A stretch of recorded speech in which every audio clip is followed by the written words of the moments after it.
that maybe being a workaholic isn't a bad thing. Maybe it just needs kind of a rebrand. Hi guys, welcome back to Her Career, Her Way. Thanks so much for coming back and listening to this podcast.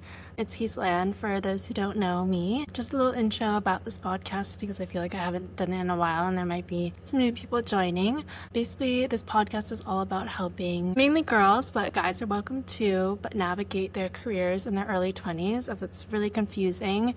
And I'm kind of here to help kind of give some tips and tools to help you in navigating this path, as well as to hear about your perspectives so then we can kind of create a community and build together. Because I know that I'm working through some things as well, and it's a confusing time.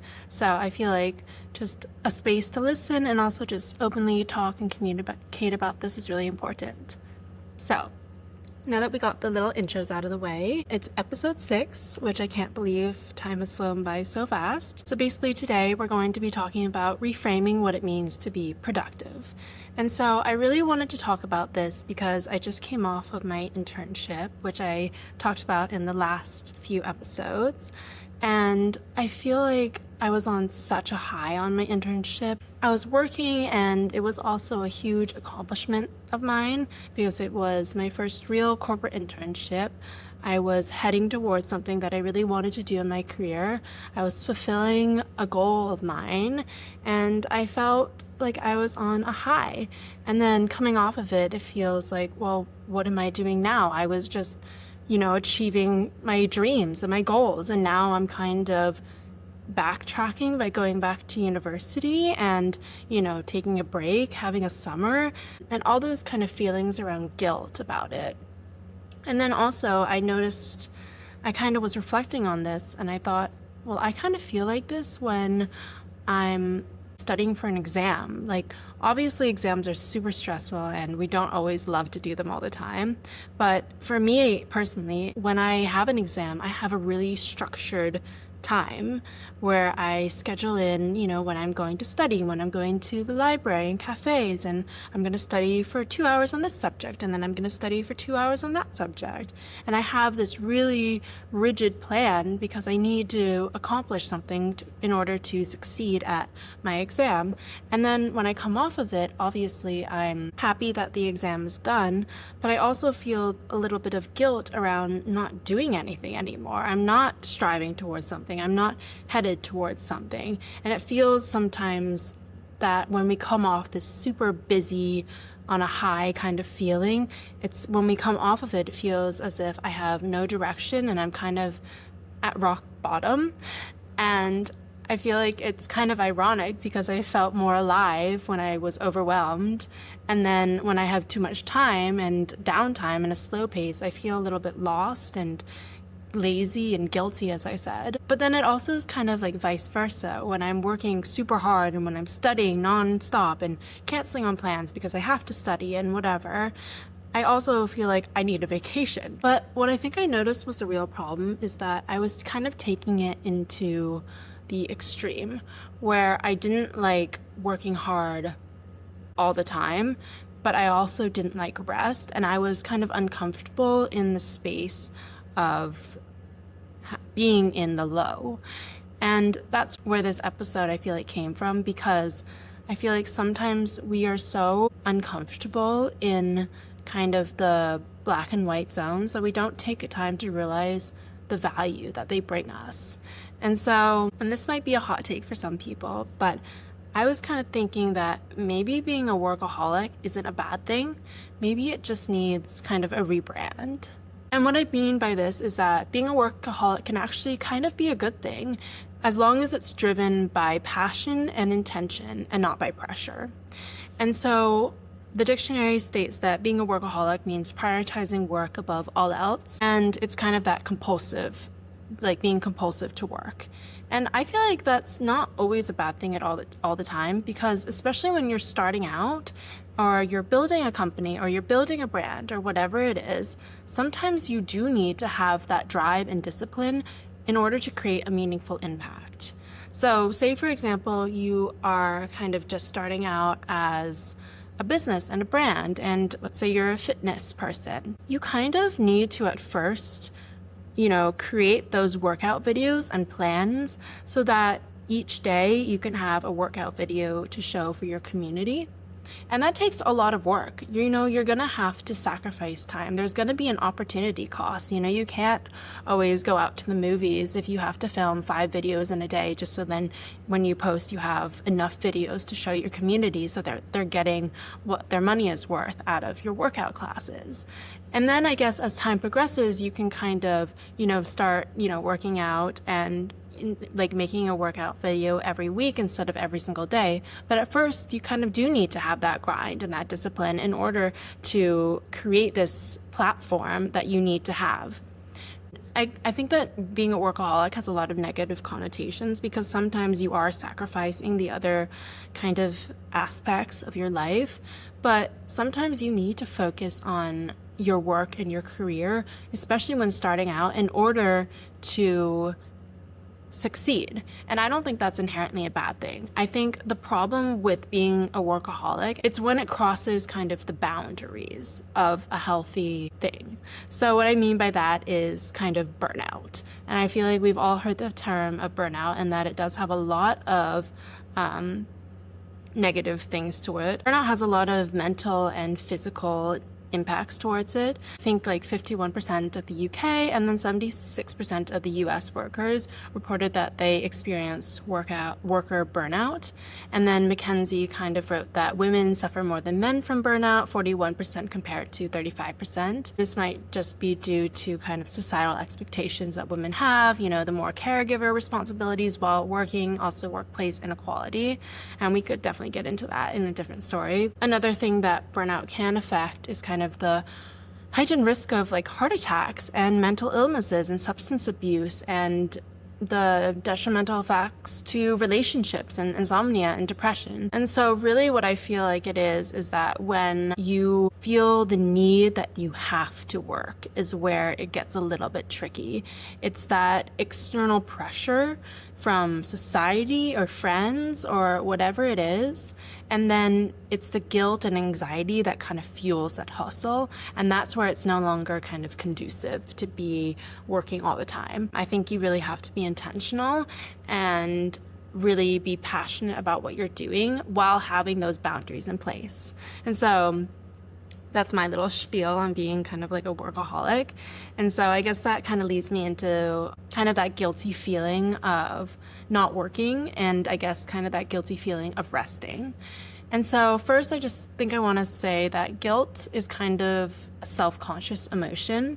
And that kind of means that it causes a person to evaluate themselves against socially constructed standards. So kind of comparing themselves to others and fear of failing and falling behind and low self-esteem. And I think we really kind of captured that in the episode 1 of not feeling that we're doing enough. And that's where that guilty emotions come from.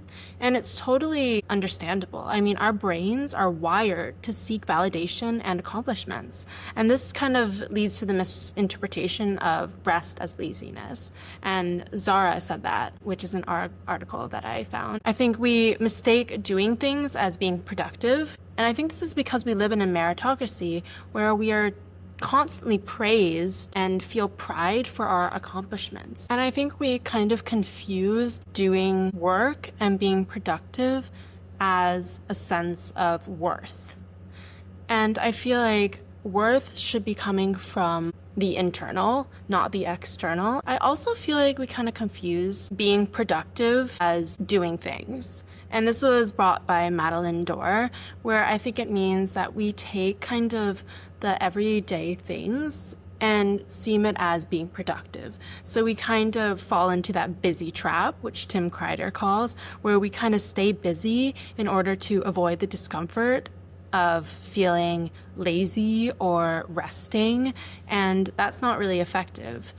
However, the academic and work culture rewards this. I mean, there's countless times in our school, and at least my school and in high school and university, where I feel like rest wasn't praised. It was kind of this feeling as you need to do your homework, you need to constantly join clubs, you need to join a society, you need to hang out with these people, you need to get this certain GPA, you need to do whatever. And it's the constant kind of doing things that are set and seen as productive and worthy of the praise and validation, as I just spoke about. But I think what we forget is why we're doing those things, just to achieve an external validation that may not even align with our values. I kind of think of when I was little and when I kind of was watching a movie or doing things that are so quote unquote unproductive, like kind of just resting on the couch and watching, one of my favorite TV shows or whatever, or romantic comedies, because I love that. And my parents were always like, why aren't you doing like your homework, or you should be exercising or joining an activity club, or don't you have something else to do? And I really kind of internalized that as that I was being lazy and I wasn't doing anything. But I think and I don't want to blame my parents at all. I think it's a common thing. I mean, especially in the society that we live in today, rest is not seen as something that is good. I think we're getting a little bit into the area where I think work-life balance is really important, and I'm glad that that's happening. However, there is an opposite side of the spectrum where I think, we need to definitely also work because I think it's just as important as rest. But I'll get into that later. To kind of sum up this is that when we're not being productive, it sometimes feels like you're wasting time.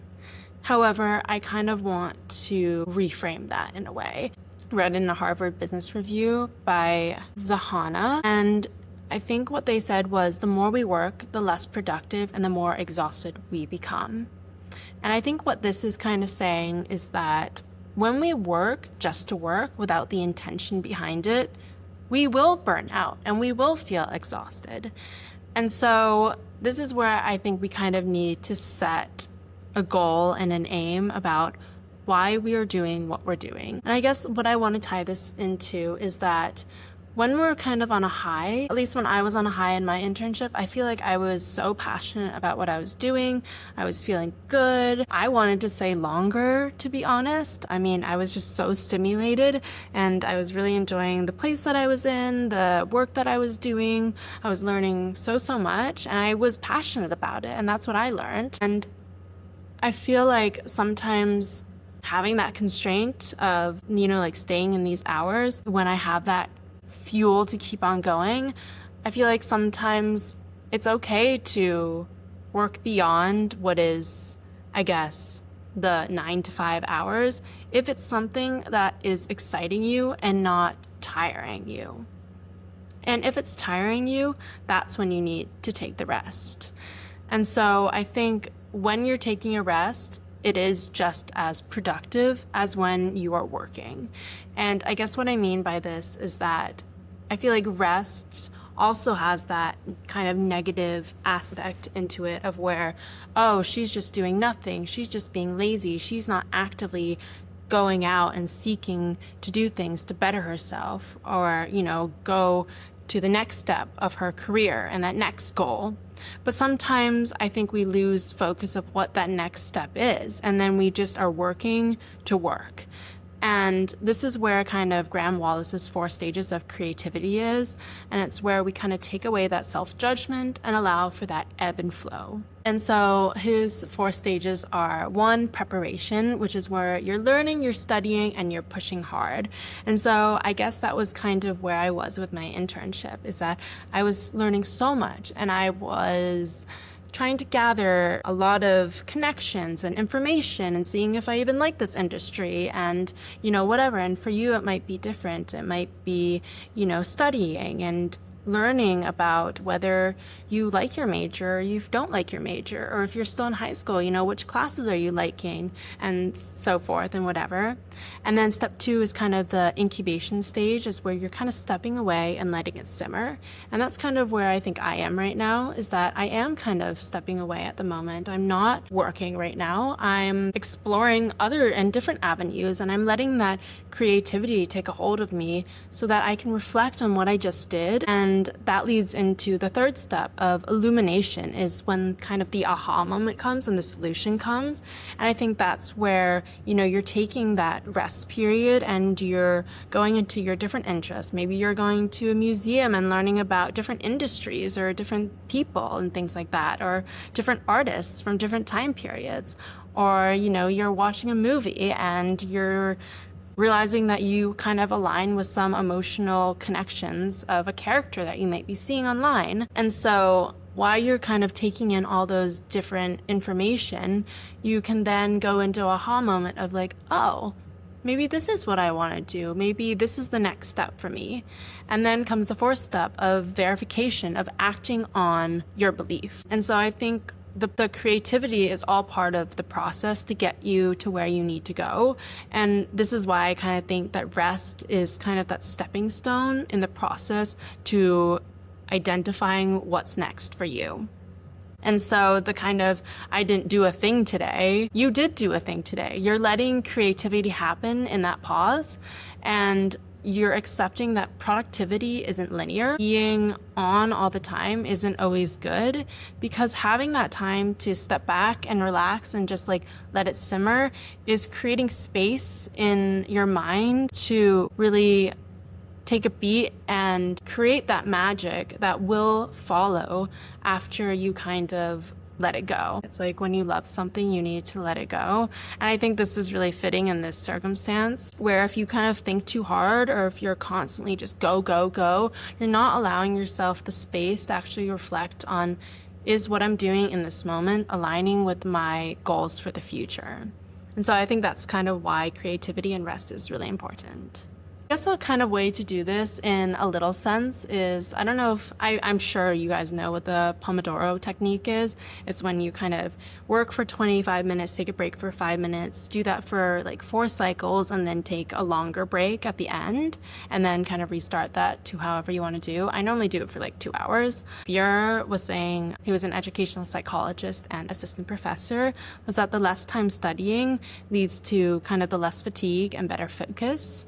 And so I find this really true, because when I just like work for 2 hours straight, which sometimes I do honestly, but those 5 minutes, it really helps my brain to just like take a break, and then I can kind of recuperate for the next 25 minutes. And it also just doesn't feel as much. Like 2 hours feels like a long time to be studying, where 25 minutes seems doable. I think it's also kind of the thing where I was told, like, if you're studying too hard and you're feeling like super just like tired and fatigued, like staring at a blank wall for at least 5 minutes just kind of resets your brain and thinking, you know what, actually listening to my lecturer or professor or tutor or whatever is actually a little bit more interesting than just staring at this blank white wall. And so I think it's all about perspectives too.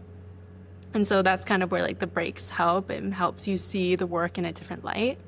And also micro breaks are seen to increase performance without affecting task duration. This was seen between surgeries that were performed that I read in an article. So I thought that was really important. And also I think it really matters about how you take your breaks as well. Physical kind of breaks are really important, just like a little stretch just to get the blood flowing, movement in a little bit. I know when I was in the office, I kind of just like walked around for a little bit, like 5 minutes, not too long, just to kind of get like my mind moving. I just needed a different environment to go into, and that really helped just make me focus better and help me just be more effective in general.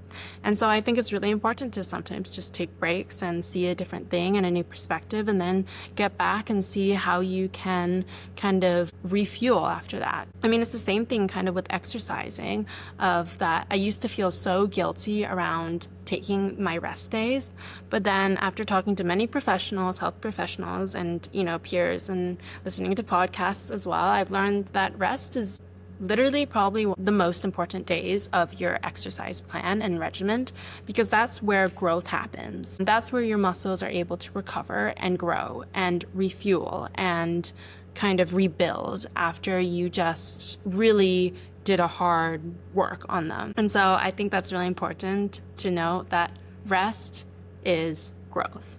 So I just want to end kind of with a little bit of solutions, just to recap what I've been talking about throughout this episode, because I know it can get a little bit off topic. So I guess just some things. Step 1 is kind of reframe rest as a necessary part of creation, a strategic tool, not kind of falling behind, but fuel for resilience and performance. And then also step 2, some tools that you can use to kind of identify and address, when is it rest time and when is it productive time, just to kind of see that you are being productive and that means you can take a rest and vice versa. And so I think where this happens is time blocking is really important, because you can kind of structure that time for work and rest, and you can see that you're doing both, and you don't have to feel kind of that guilt and shame around it because you visually see that you have done the work. So for instance, I worked for 2 hours this morning, and then I read my book in a park for 30 minutes. See, I took that rest, but I also was productive. So I just think that sometimes helps your brain realize like, oh, I actually did do something. And then the micro breaks for routine and creative tasks, 5 to 10 minutes just to boost that focus. And then also kind of having a routine with flexibility. It sets the rhythm, and it doesn't have to be like a rigid schedule, and it allows for that kind of flexibility and balance. And then I guess what I wanted to leave you with is a mantra of rest is not the opposite of productivity, it's the foundation of it. And so kind of tying it back to the beginning of when I am on kind of a low from my internship, I think I now understand that it's kind of like that incubation phase, as what Graham Wallace was talking about. And this is the pause of a bigger cycle. And this is allowing me to re-energize so that I can go towards that next step of my career. And so can you.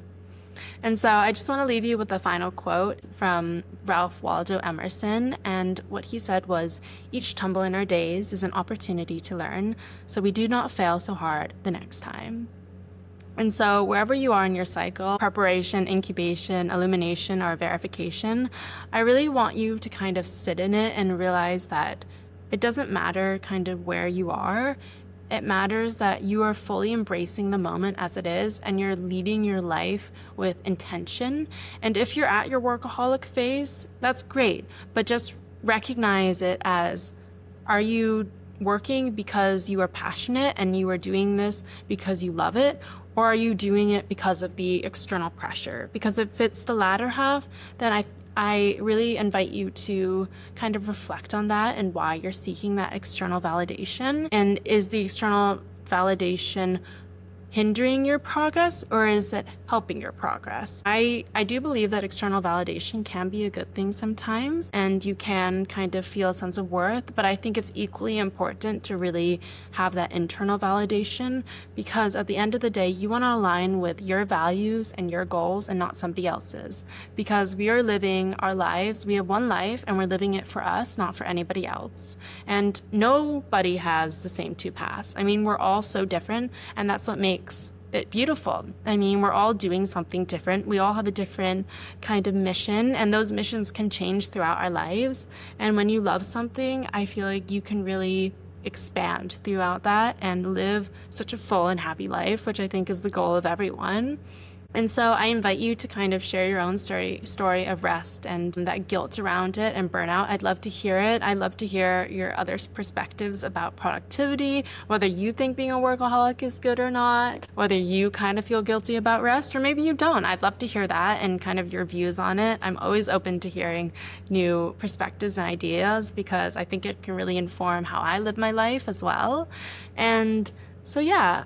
Try scheduling one intentional break and reflect how it feels for you. Or the other spectrum, try, doing something that helps you work towards your goal and reflect on that. I think I just really wanted to kind of reframe the definition around productivity this week, and I hope this has helped you kind of reframe that and made you feel a little bit less guilty about rest. Thanks for listening to this episode. I hope it made sense. Sometimes I think I'm confusing, but I'm excited for episode 7. I think it's going to be about goal setting for the new academic year. I think that's always important, and it's something that I kind of like to do each year when I go into a new year of university, and it is my last year, so I really want to make it impactful.